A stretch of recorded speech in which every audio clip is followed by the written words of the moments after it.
Malaila mali a hou e ki moi lelei he tonga hono kotoa, fia ke o tatari lelei ki mo tolu, ke o mo ngahi o ngongo mo letio, kai o maa e television e tonga ki he hoani, i he wakai ko ia ki ngahi ulo i o ngongo. Whaaki e University whawhanua a Tonga ai toke tā whakalanglangi o ene a whiololo tonga i kātoanga whaaki whakailonga koe University. Whakailonga i tongani i wikeni ai aho whawahapule anga hono toka ngai kina o i kakai tuulaweango fua i he society. Pea whamamawhai me he potu ngawe polisie fie mao ke ta ofi urunganga ko no whakai ai o longa i whanau iki ki nao mamatapaka mo mao ka wamalohi. O kuta iepe ngahi tala noa kehea na yange pehea e tau wakai ki ngahi o ngongo mihe mala e oi sipoti kai o maa e tuunga ko ia oi ea. Ko e wakailewa e niki he whakai ki iki ko au Liliani Polutele.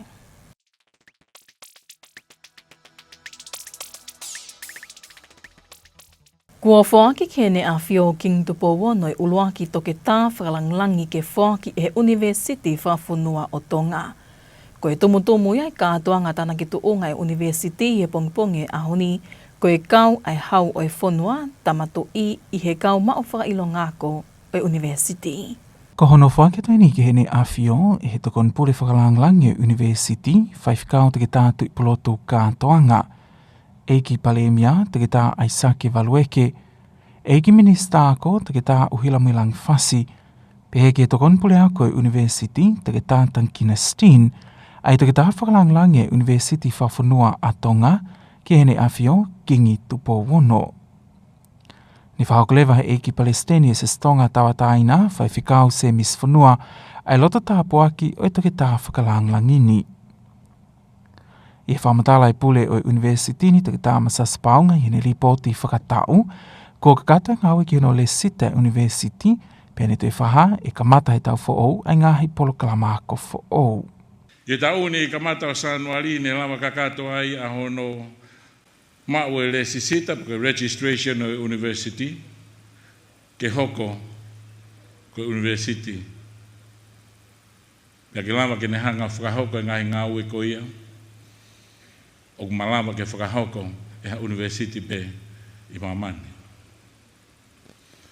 I toi taimi tatau pe he kai te olawa ke te whakalawu whakauririki. O gai hangahi polo kalama kua tari rele i e whenga weaki ai University. Pepehe, ka kinau tolu ko ia e pot ngā weako. Pe moi polo kalama ko ia mo kinau tolu kuna whanga whakaatai ngai qualification ni. Pe kukau i heni, i hono ohake o ngahi polo kalama lahi, ne nofo. Whakautua ngahi mātua, mo lotu kiai, ke whaiwhaiange kiai hataimi, e lama ke o hake ai tuunga o kiai ai mao matai tohi whakamonia ko ki a tuunga o toi ki maalungange. I tauni, a honi, ko malama lelei o tali, ai polo kalama e nesi, ke lama ia ke whakahoko, i tau kaha u, polo kalama e ua, ke hoko atu ai be, ke mao matai tohi. Ko polo kalama ko ia ki he ngōwe. Ko tāri bea mo ia. Ke hoko atu o mai madai tohi ngōwe. I tongani be. Polo kalama ko ia ki he lau tohi. Pea pehe ki he ngāhi ako. Secondary. Ko tāri bea mo ia ke hoko atu ki tuunga madai tohi. Pehe voki pea mo polo kalama ki he commerce. Kakau atu kia ipa moe accountancy. Ngai ko ngai te whito i tawhaaki eni o ku whai kia inga. Ku lawa bea moia. Pehe ke polo kalama makehe bea moe tonga bea moe ulunganga. Whakawhanua. E kamata katoa ngai polo kalama koe ni. I tau kahau. Kai hene i he toko ono ngi au tupu ne mau whakailonga ako i he ahoni i ngai polo kalama ako ke kehe. I ako taki mamata, ako ngowe, ako whakapisnisi, ako nesi, ako teknikale, ako whakawhai ako whai o ngongo, moi whalautahi. I ngai le volo ke keho ka mata mei he tohi whakamooni ako certificate, diploma, pia moi le volo mata i tohi pe koe bachelor. Koe tānak tu unga honoa whake ene University, hili hono whakatu o he wāwhi ua koe University whawhanua o Tonga. Pia koe ene a whio, ai puli whalanglangi ai au iloa ki tokolahi koe Chancellor. Ne avio foki me tahine kuina na spau i he katoa ngani, pea me ai me kau whafonga whatipla me tika, pe heke kau whakawhi tokolahi. Maa ngonga le te o me televisione Tonga, kua vai whanua tō pola. Na e kau whakataha to ngani mo mamani i hono whakailonga i oi aho whavaha apule anga oi kakai tuulawea ngofua i he society. Ne whingai ake ai e poto ngāwe ngahi ngāwe whakaloto whanua mo e polokalama ngāwe ai kau taha o e tenisi te pile koe a Tonga i loa koe holoki o ngahi a vahe i hono whakailonga i oi aho maho i ngani i Tongani ane awhi. Mark ake mo e whakaiki iki. I he whakaeke ai o ngongo i re ti o Tonga me te koni pule lahi pa tunga ngahi ngāwe whakaloto whanua o kone toka kina e waa ngāwe ki he malu whakasosiale Luisa manu o whetoa. Nā ne pehe koe programa whakawhiewhia na whakauka ane awhi i he lawa ki kau toko lahi atu ki ai e kai tuona wenga fuai whanua mo ngahi kopu whikaua ki o lawa ke whakailonga ai aho maho i ngani. Pehe manu e whetoa koe aho whamaman lahi koe ni o ku whakailonga ai maho inga e kai tuona wenga fua moho no token kina ki nau tōru. O ne pehe o ku maho inga e kau kotoa e whanua ki he tokangai kina ai nihi koe ni. Tungai aho ni na whai tokanga lahi au pito ke he ui ke whanua. Tau kau mai i hono hake ki i pia mo whakalakalakai. Ai ngai whenga kotoa pe ai si i. Ka kai koe ni pia o ku iai ai e ku ongo i he aho ni ai ma whana lahi e ksio ki he whono ai tānoa. No, i he ngai family pia mo kau tauhi, kau masi, kau he tu ula wea ngofoa. Pia tok lahi au pito ai whai poupoua ai polokalama oi aho ni. Pia o ku mau mawhanai i he mau iloi o ku hoko e nau hau toko lahi pia pehe foki he ki he kau ki puli anga ka umai nau kau hoa ngawe pia pehe ki whakafofonga kau whafofonga mei muri o ku ne hanga o omika te ki mau tolu ai ata oi poupou. Poupou lahi mawhana au pito. Pia me he society Tonga pe koe ki tau ki whanua ki he ngā ue, pia mo e langa ngā ue o ku whai ki si i he hake ki ai e tau ka kai koe ni o ku tūla mea ngofua he society. I he whamatala manu whetoa, o ku ne tui koe ngahi poli o ku kei whehangahanga i mo ka kai tūla mea ngofua o i whanua, koe ngahi palpale ma whakasosiale i he anga i nofo i Tonga ni. Ka, o kune whakaipe ki he aro e tau mo e hā mai ngahi whalakalaka he tuunga o ki ai ko ia ai mahi no i he kakai e whanua ai ni hi tuula vengo fua. Ngahi whekau koe o ku omi kia tek mautole he ahoni ke mautokanga koe hai ngahi pole koe hai ngahi whaingata aini ko lawe ki ai ke tau li liu o te tau te hanga whakawhai ke he ki nau tolu ko hinga pe koe ngahi mawhai whakangata o te tau hanga o tuku hifo ki nau tolu ko hinga pe koe tau he wakai atu ki he ngahi mawhai whakangata whakasino he whakaata mai o koe ke whie mauia koe ahoni au tau ui tau tolu ke tonga kotoa pe ke tuu hake o ofa. He pena whakaapapai ai ngeia o kakai koe ni. Koe ahonia. Pea i kai ke ngā taika o whimau e ki tau kau i he poupou ke nau ngahi palani kotoa pe o ko whakahau koe whanua. Ai pia me whoki mai mea mahu inga ia ko hanga o whakatoa ngai i he hau koe ni koe ki ahoni mohono whakamahu inga o si i kakai koe ni. Ai mahu inga whoki ke omi ki nau tolu ke nau kau whakataha mo ki tau tolu i he ngahi te pile palani ngā ue he whakasos ki ngahi langa ngawi whakasosiale. Tau e kawe pe me whakaekonomika, pe pe hepe whoke whakapolitikare. Ke omi ki nau tolu ke te bile, hange koe ngahi lea pe tau whanongo ki ai, nothing about us without us. Au whiba o ke nau kau. Ka tau ka whakakau i lewa ai si ka kai mamaoni, o whima o lewa ia ke omi nau le o ke tau hanga o whakatoa ngai. Ko ha ai whima o wivili a si ka kai kone. Pea kai ke ngata pe ia i he whaupalani, ka ko tuhi ngai whakataha whima o pe, Pea hange koe ngā ue koe nau tau whahoka nau tolu. O mau kau whakataha au pito pe ma ngahi kulupu. Koe o kutaki pe ia e he kakai o kusi mawhai whakangata pe kutu ulawe angofua pa whakawhiewhia au pito. Ko hinga koe kau whakataha mo ki nau tolu hange koe ahoni i he langa ngā ue koe ukwhai ke o ka hatu unga o tau ngo i whie maali e. Nei whakamama whai e manu whetoa. Ai mahu inga kau whakataha e whanua i hana toka ngai kina ka kai tūla venga fua i he eria kotoa pe o i mo ui. Mai le tio ma televisione Tonga, ko au Mark Ake. Kua o sia he senta Tautai mana o siasi katolika tayo sisi a Tonga Moniwe ai Jubilee Celebration. Peko e nimanoa tauia e nau whaifatongia I Tonga ni hili hono fōtuu I he tahiwa whito nima. Ne whakailonga I ai makamaile maho ingani e he senta aniafi o me ai eiki epikopo soane patita amenane kātinari mafi. Peti Blake ilolahia ne I he polokalamani o ne o mai ai whakaiki. Ko hono whakailongai eni e eik e pikopo soane patita amenani katinali mafi ai ofisi tauhile koti a kaiwi fo ou ai siasi ke whakailongai aki ai Jubilee Celebration o senta tautai mana. Ko senta tautai mana ne whakotuu he tau tahahiwa fitnima I he visone ko ki tau tolka kakai o taiosisi o Tonga Moniwe. Ko e whaamili mo uilonga mo ui I a Klisto ko tuku pāke talaki ai pule anga o otua I he lotongani o whanga I a Malia.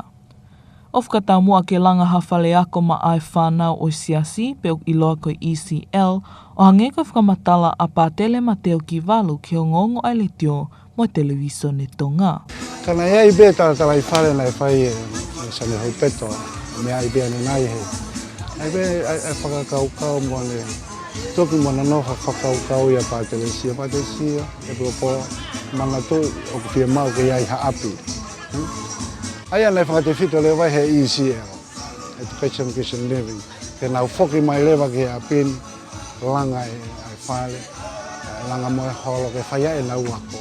Ai a kono whotu ua ke ECL, Education Christian Living nai whakatau mua ke whanau wiki, penai ba mo ne whaamu ke he mātua, pa mo whanau tō tupu.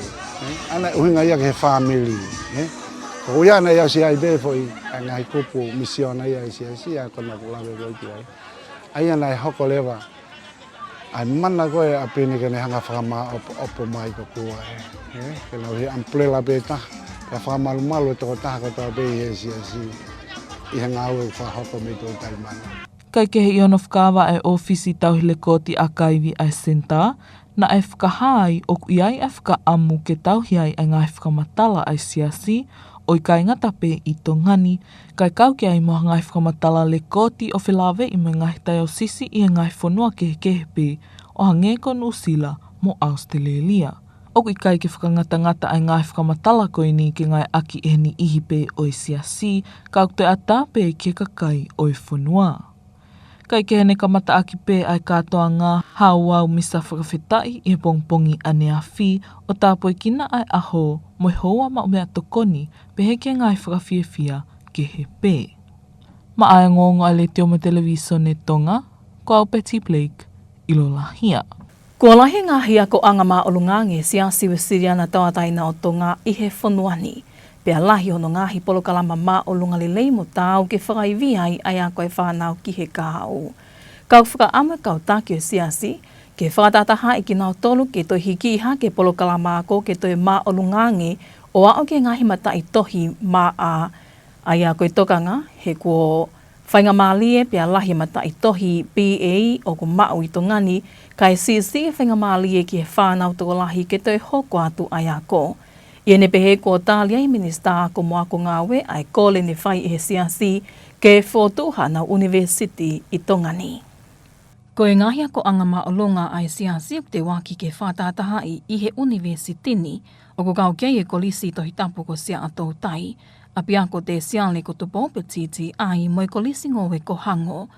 I he whamatala e pule leo leo ko whotuu e he konferenisima ai University e siasi ne pehe I whaiwhikau sami wela whanua, neongo hono tali ka o kei whatatali I loroto ngani ke whamawhai I me poate whamawhai I mo whamo o niako whawhunua tonga pe TNQAP ai kole ke whotu ue University ni. Koe ngā onu koe ni koe tahaya e nau whinga ki au sia e he tō taha kotoa pe ai whainga mālie ki he matai tohi o kutoi mā o lunga nge. I he mahino ku lahi e whāna wako o ku ngata pe I he whakailo ngāko Bachelor pe PA, mga tunga me sii ai vi whapaanga ke fua ake na wako I he hoko atu ki toa pule anga. O ki ai pe mo ngahi le soni lahi hange koe polokalama ko musika o whiema o ke hiki I hake ki he level o PA. Ia kone tukone taimi ni ku o si whakakato I ngai whiema ia kone e tokangia siasi. Whakakato mo ngai whiema kone tokangia I minista ako ke fuatuha ako anga fra university. Ko to te mi ai tari ki he ngā aue ko e whakahoko he TNQAP.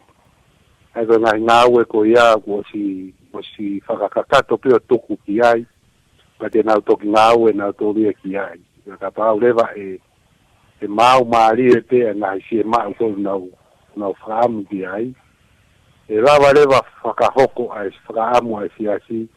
Ke kamata lewa ai whakalele o e programa university i he konferenisi ko ni tau fōu.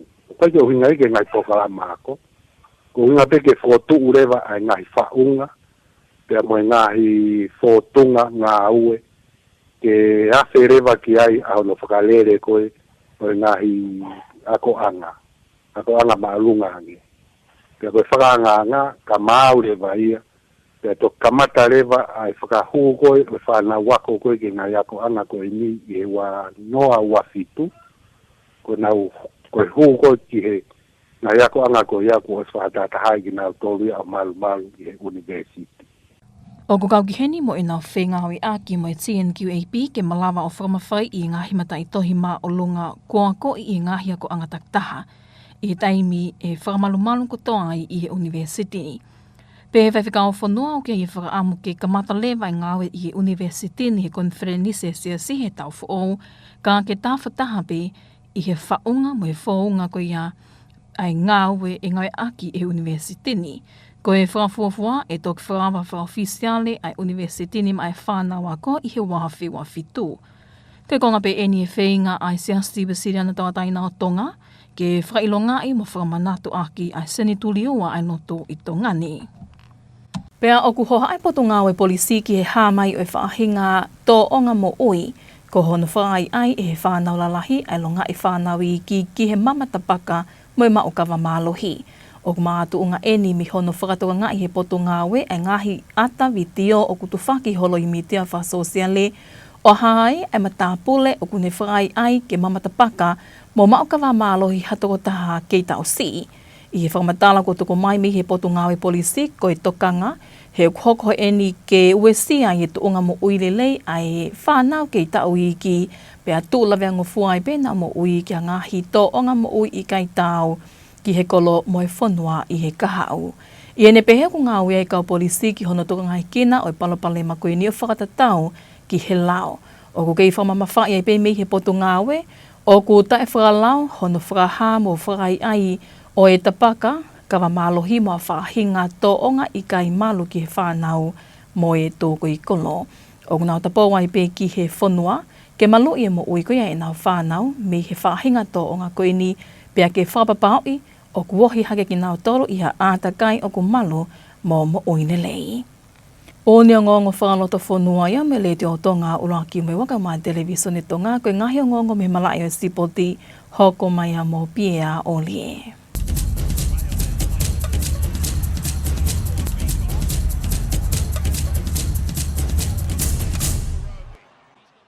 Malama tau ki whelonga ki koe wakaini ki malai o sipoti. O ku whalala tongani mo fisi o ku iai malanu mata o ku kamo mai mi he kauwai o ipu o maamani wanoa wa fitu e hiri hono lulu i e ngahi kurupu ki he whiauhini a neafi. I he whakamatala e whaiako i karetahi te vita to i fua hiri mahino e hala whanonga tau timi whawhanua nani pehe ai o kai whakamari ki e whakawhikiki a tongani ki hano sea he kuata whainolo. O tonganina e pehe fōki he sea ia i nune rapurukoia a fisi, John Sunday, o ku fia i he kurupu o kuia i a fisi tai fito ki Argentina, na kurupu whangataha i po maamani o tautahiwa walu fitu. Wharatau ki he ola pe mihono lulu i ngā hei kurupu i sene ane a fi, o ku polu whakataha i a tongani mo inilani, o e resi kai pehe fōki ki Zimbabwe i he pool F. O manak whoke whakataha ke ngāhi whanua e ua whāni ki Australia, i o katopa e wanoa ua fitu. Heria ai mahino, ko e polu e ono ko ni o kumau ki ai e ngahi timi e whā. Ko e whaunga e whiau hini whoki o ka hiri vira taka i e hurewa ai timi tūki mu ai ua mei he kulupu. Peko ngai kulupu ko ni e ono, pea mo e timi poini lele i taha i e sea whika tolu e ngahi kulupu o whaua ki e taka i taha ono. Ai ko ngahi whanua i e taha ono, te nā fuhu ai ki e sea, pe mo e whiau hiko ia i e kuata whainolo. Kana e whahai he whaako i kare tahi u whawhiawhia ai pūlo ku ia e ne timi mo tu amerie e whainga maari le lei he tau whao ke toi mateu te wangi ne timi i he whetua tu ani mo maamani he wanoa ua whitu. I he taimle tau pe whoke u teo teo atongani ke vei pā i he whiahui koia e maamani aka pulu pe koe whiahui whao koia koe World Rugby Nations Cup ai e kamata me si ulai ki Novema e tau whao mo wanoa ua walu ka e hu mai e whiahui koia ai pe Pasiki pe Pacific Nations Cup i he wanoa ua whitu ki mu ai po a maamani. Ko whiahi koe Nations Cup e tau whao e holuni mai ai a Kanata, Chile, Georgia, Hong Kong, China, Portugali, Romania, Samoa, Sebeni, Uruguay, Amerika, Zimbabwe ka pefo ki tongani. Ana pia e te vita tui fua. Ko whenga maari le ia ke sivi ia lewa ene timi ke maua le taha ki hei po maamani e wanoa ua whitu. Ka kehe kono vahe koia ngai timi ki he whiahi koe ni, pia mui hala whanonga koia e tuk whahau koia e February o e tau whao. Ko anga koia tu e ngā hei kulupu be polls ki he whiahi koia i po maamani, ko poll A o ku iai a New Zealand, Australia, Chile, be foki Hong Kong. Poll B, Afrika Tonga, Italy, Georgia, be foki Romania. Poll C, ia Argentina, Fiji, Sebeni ka beheki Kanata. Poll D, ko Ailani, Scotlandi, Uruguay mo Portugali. Poll E lema ko Frances, Japani, Amerika mo Samoa. Pea ko Poll F, ia England, Wales, Zimbabwe ka be foki tongani. Ko e wakailewa e niki e to o ngā oe ea, i ona tuku mai me wa a wakaimatangi a tonga i whamoto. Tai te lere ki moutou ke tau whamatala ea ko ia ke whea whini. Wakai ko ia ke talano lalahi ko ia whamatala ea. Ko e whanga maari e ke ai ha uho uha. I he eria ko ia wawau, ha pai Tongatapu pia mo e wa. E tau te whito ki he tōna ko ia wikeni o whai whanonga ki he tuwisite ko ia wikahau. Pea i taimi te tau pe, Patonga yangi malawa ke pele pela i kere kere i ngahi eria ko e ni pe o mahu inga pito no tāna ko ia vai i ne whai whanonga atu i he wātaimi ko ia. Me he i misa te laite ko ia o e ahoni, Patonga yangi ai eria ko ia ni Tongatapu, a rifo ke whahifo ko ia o Tongatapu ke mo e wa na e mi ke toka ai ki altamaki uha vai pe he ahoni. Pea mimiko eria pea ni Tongatapu ne pe faki watu moto ma pe mi ai. Tonga ko ia tonga ni la hange pe ki alomari. Fatokanga ko ke ngai potahi o ke tu pe fatokanga hako pea mo e fale tokanga ke fangi bakai ki. Tokanga o pito fifola ako ia potahi ko ia tele ki tonga pa pe foki tele toke lau. Pea o ke tu pe pea mo e fatokanga tahilahi ki he kotoa ngai potahi matafanga ko ia. Oi o tutonga. Makai koe ke o tonga hi he ngai aha koe ka hako mai, aha ni ma koe ka hako mai, mi mei iai altamaki uha ngā unu mai ki Tongatapu mo e ua tau te whito ke toko naki, pe hita mi te tau pe, malawa ke mawhola atu, ai uha lahi koe ni, o mi me ke uha lahi ange, o nofo mai ki he eria koe ia wawa uha pai Tongatapu pe mo e ua. Pe whatonga iange wa taimi koe ia, mi me ke ki i altamaki atu e o tonga, hine whasinga koe wike ni, wa upeki he tuisite ko ia o wikahau.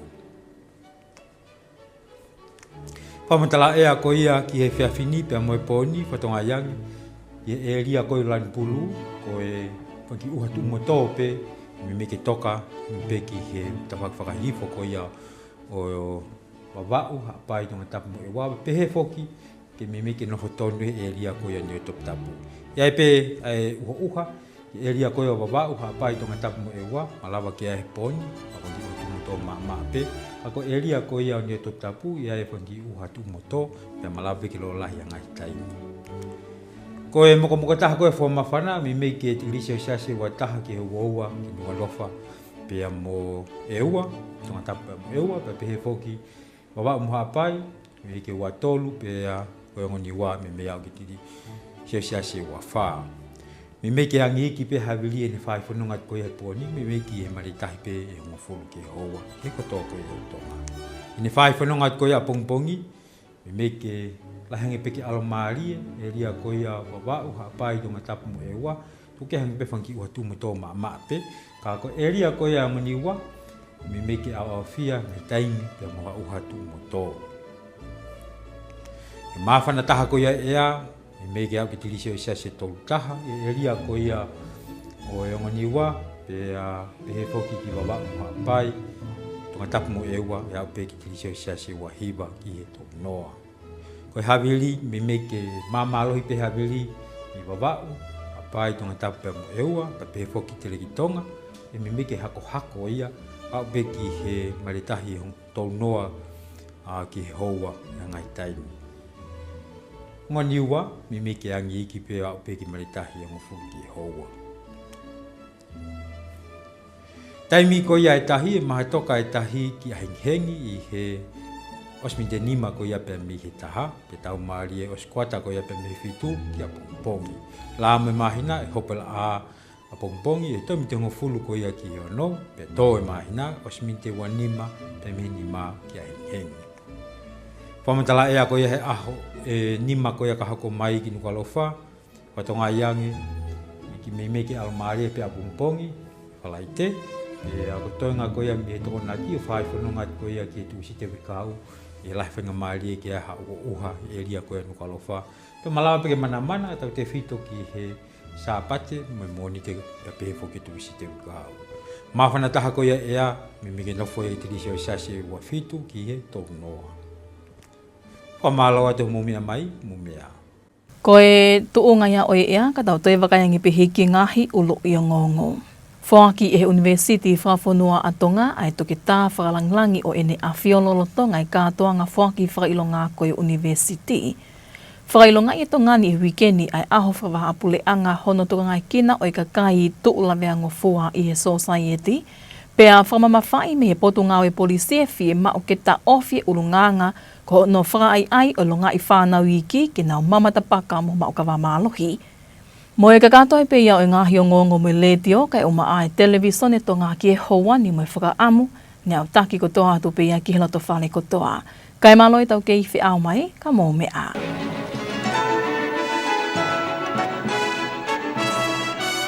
Good evening and welcome to your English news package with radio and television Tonga News for tonight. Making headlines, National University confers first Honorary Doctorate upon His Majesty King Tupo VI. Tonga celebrates the progress over the years as the International Day of Persons with Disabilities was marked by stakeholders yesterday. And Tautaimana Jubilee celebrates 50 years of the centre providing services not only to the Catholic Church but all who visit the office. We'll have these and more stories coming up later on in this bulletin, as well as the latest in sports and the weather update to wrap up this hour's news package. Now for the news in detail, I'm Popua Aho. The National University has awarded its first ever honorary doctorate, and it has been conferred upon His Majesty King Tupo VI. The presentation was the highlight of the university's graduation ceremony this morning, marking a historic moment as the monarch became the first recipient of the honorary academic title from the university. The honorary doctorate was formally presented to His Majesty by the university's Pro-Chancellor, Reverend Dr. Latu alongside the Prime Minister, Dr. Isaac Eke, the Minister of Education, the Honourable Dr. Uhilamoilang Fasi, and the university's Deputy Vice-Chancellor, Dr. Tankina Moimoi Steen. As Pro-Chancellor and Chair of the Tonga National University Council, and the authority vested in me by the Tonga National University Act 2021, with uttermost respect, I present this honorary doctorate degree to Your Majesty, King Tupo, the Chancellor of the Tonga National University. His Majesty, King Tupo VI, then formally accepted the honorary doctorate, marking a historic moment as the monarch became the first recipient of the honorary academic title. As Chancellor of the Tonga National University, I accept the award of this honorary doctorate. A special blessing service for the honorary doctorate was then conducted by the President of the Free Church of Tonga, the Right Honourable Reverend Semisi Fonua. Meanwhile, more than 600 graduates received the academic awards today, ranging from certificates, diplomas and bachelor's degrees. The university's Vice-Chancellor, Dr. Masasa Paunga, in his annual report says the institution has now completed its official registration, a process finalized in January, with works continues towards the accreditation of its academic programs through the Tonga National Qualification and Accreditation Board. This year, some of the few milestones that I'd like to mention, that the university has fully been accredited as a provider. And on top of that, there are various programs that have been integrated from the diploma and certificates to start next year at the degree level.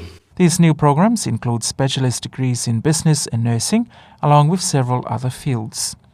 Today's ceremony marks the university's second official graduation since its establishment in 2022. Reporting for Radio and Television Tonga News, I'm Paula. The 3rd of December marks International Day of Persons with Disabilities. This year's theme is Fostering Disability-Inclusive Societies for Advancing Social Progress. This special day was marked in the Kingdom yesterday by the Ministry of Internal Affairs alongside the Tonga Table Tennis Federation. The Deputy Chief Executive Officer of the Ministry of Internal Affairs Social Inclusion Division, Luisa Manofetoa, told Radio Tonga News that she was emotional to witness several people living with disabilities, their families and related stakeholders cater in the celebration of the important occasion yesterday. Manofetoa says this International Day is dedicated to celebrating the importance of people living with disabilities and promoting awareness of their issues. She added that during yesterday's program, people were urged to unite and collaborate in taking care of people living with disabilities in the Tongan society. She believes that people with disabilities suffer from social problems, but she has noticed a decline in this pattern of behavior over the years as people become better informed about such issues. Another message Manofetoa hopes to promote is destigmatizing negative social attitudes towards people of disabilities and righting discriminatory behaviors towards them. She had called upon the nation to learn to respect and love people living with disabilities. She believes that people with disabilities must always be granted a seat at the table and that their voices be heard when it comes to national planning, policy making, and other aspects of important decision making, whether it be political, social, or economic. Reporting for Radio and Television Tonga News, I'm Paula. The Tautaimana Centre of the Catholic Church Diocese of Tonga Niue has celebrated a significant milestone, marking 50 years of service to the Church and the people of Tonga. A special celebration was held at the centre yesterday, where His Eminence Soane Patitapaini Cardinal Mafi presided over the occasion with a blessing. His Eminence Bishop Soane Patitapaini Cardinal Mafi presided over Tautaimana Centre's Golden Jubilee yesterday with a blessing. Father Mateo Kivalu of the Tautaimana Centre highlighted the history of the institution, noting it was first established in 1975 under the leadership of former bishops Bartelesio and Sionehu Peto. Their vision was to create a space where children of the diocese could learn together, fostering unity and shared faith. Since its founding, the center has grown into a hub that serves not only children but also families and the wider Catholic community. Father Kivalu emphasized that the vision of the center remains unchanged, to recognize the individuality of each member of the diocese while encouraging obedience and commitment to Christ. As part of the anniversary celebrations, the center launched a new archival office containing historical records of its establishment and the church, including materials connected to overseas archives. The archive is open to both members of the Catholic Church and the general public seeking information. The festivities began with a mass service to bless the milestone, followed by a feast featuring traditional dances and the ceremonial cutting of the cake. Reporting from Radio and Television Tonga News, I'm Betty Blake, Ilolahia.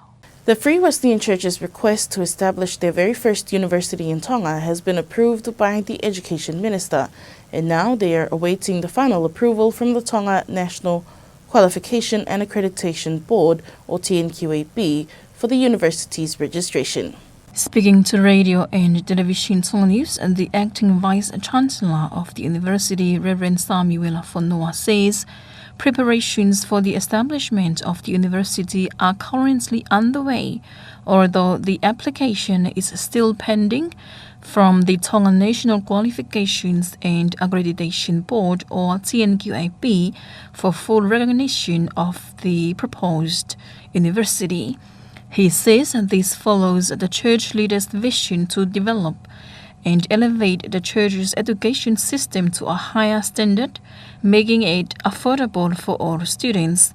He added, while there are 3 churches tertiary schools in Tonga offering high qualification programs, they hope to expand these programs to include higher degrees such as masters and doctorates.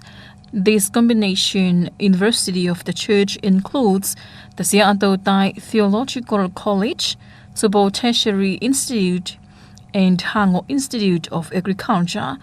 Reverend Fonoa says this is part of their effort to ensure all their students have access to higher level educational opportunities, as many studies finishing their bachelor degrees but struggling to progress due to limitations in academic advancement overseas due to their financial situations.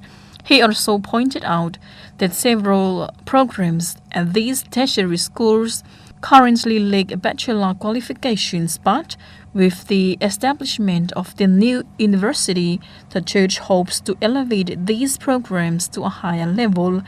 The establishment of the university not only brings more opportunities and more options for students in Tonga to further their studies, but will also offer them the chances to pursue higher qualifications locally rather than needing to go overseas, as many students cannot afford. While awaiting approval from the TNQAB, Reverend Fonua added that discussions are ongoing about the possibility of accrediting programs from each of the church's tertiary schools under the new university. Looking ahead, they will be working next year to establish the foundations of the university and how it will operate before it is officially open for students to enroll in 2027. Reverend Samuel Afonua says this is part of their effort for the commemorations and marks the 200th anniversary of the establishment of the church in Tonga. And police have issued a warning to parents to be more wary of their children's whereabouts and who they are hanging out with after a video showing a young child being encouraged to smoke cigarettes and drink beer went viral on social media, raising concerns. Police are looking into the video, saying this behavior should not be promoted or encouraged on social media platforms or otherwise, as the viral video already shows how the child's health and long-term development were put at risk. They also call on parents and community members to protect the children by setting positive examples and creating a safe environment for the children, especially during these holiday seasons. That was the latest from the local scene. Up next, we'll join Mark Ake for the latest in sports.